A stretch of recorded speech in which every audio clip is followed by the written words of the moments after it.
Well, it's turned into a veritable political scandal. The disastrous rollout of SAAQclic, the new online platform from Quebec's Auto Insurance Board, caused delays, long lineups, cost overruns, now exceeding $500 million. Now, Premier Legault has announced a public inquiry following revelations that government ministers and officials were well aware of issues before the platform's release.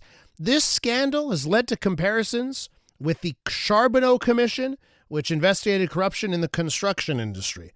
Let's take a closer look now. Victor Henriquez joins us once again, Public Affairs and Crisis Management Specialist at Public Strategy and Conseils. Victor, welcome back to the show. Thank you, Elias. Good morning. So let's talk public inquiry first, because it's not lost on me here. Normally, when there are calls for a public inquiry, the government in power is like, no, well, we shouldn't do it. No, and they come up with every reason not to have a public inquiry. This time around, seems like the government is like, yeah, let's do it. Oh, game on. And to me, that says that they're confident that it's not going to make them look bad. It's going to make others look bad. I don't know how you view it, but that's my take. Why don't we start off there? There are two things. First of all, there's one quality that François Legault, the Premier of Quebec, has, is that he doesn't accept his reputation or his government reputation to be untouched like that. And it's a good thing because I think that personally he wants to know what happened himself. So when the public inquiry came out, the opposition were asking for it. He knows that if he doesn't do it, it's going to be weeks and weeks of the opposition pushing for it. Right. And we all remember, you talk about the Charbonneau Commission, we all remember what it was for Jean Charest at that period. Every week, the oppositions were coming out with new elements, with new information, and it was a torture for the government. So Mr. Legault knew that this was not a good idea for him. He put the public inquiry in place. The second thing that is very important is that it's a very long process, and that process is going to last at the least a year and a half. And what's going to happen in a year and a half? An election. Yes. So it's a good way to put that after the election and probably not having many answers before the next provincial election. Or can I throw this at you? If you think things are gonna go the way of blaming all the parties, right? Because there are people saying, well, the PQ started this in 2012, and the Liberals really continued it when they were the government. And if it's going to paint a picture that all the parties are responsible, maybe they want to time it so it comes out before the election. Maybe they're going to try that, and we're going to see when the decree is going to come out, what's going to be the mandate, how broad it's going to be, who's going to be in charge of it. So we're going to have more answers at that time. But one thing is for sure is that, of course, because this come out from the first steps were made in 2014, all the parties are in a position where they can be related to this scandal.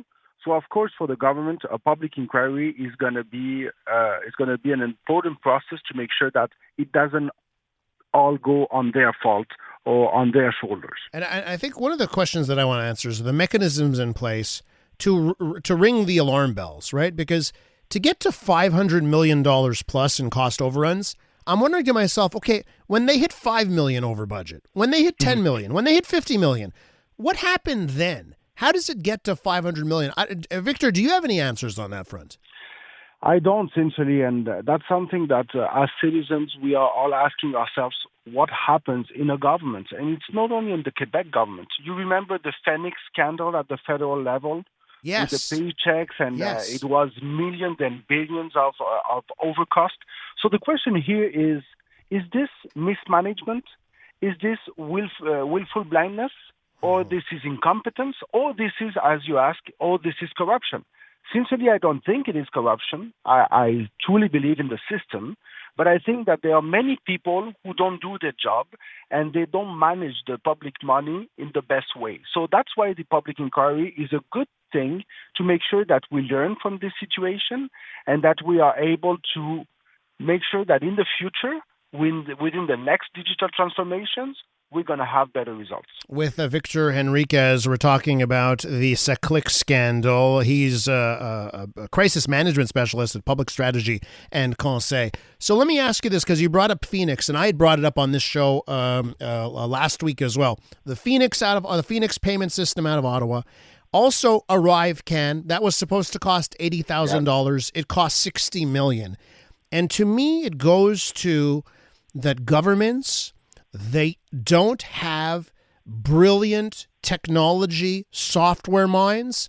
I bet you the ministers responsible for a lot of these programs are, technological dummies, and they don't know how to oversee software projects. And I wonder if that goes through your mind as well, that we don't have the expertise, the know-how in government to lead software projects. You're so right. And, that's probably the worst thing about this scandal is that once again, we see that even if we had a digital transformation minister who decided to resign, there's not enough expertise within the governments. Mm-hmm. And it's at every level. So what we need to know today, because in a crisis management, the government has a responsibility to inform the public. We need to have the more possible information, and now we need to understand why the government doesn't put in place more expertise. Is there an agency that should be built in the government to make these kind of things? We've talked a lot about agencies in health, in transportation. Is it the good system to put in place in the government?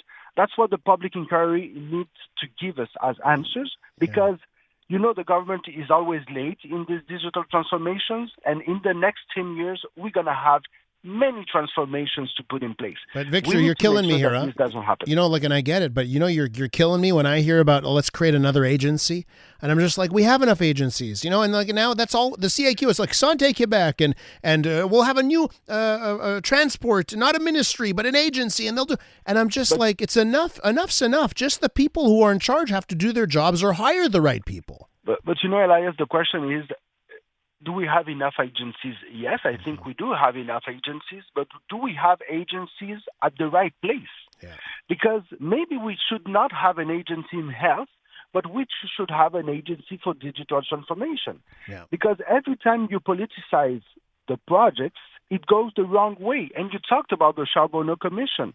Once again, it was about politicizing the public works, and that's when you see the issues. So we need to learn from the past. So that's why I think the public inquiry is a good thing.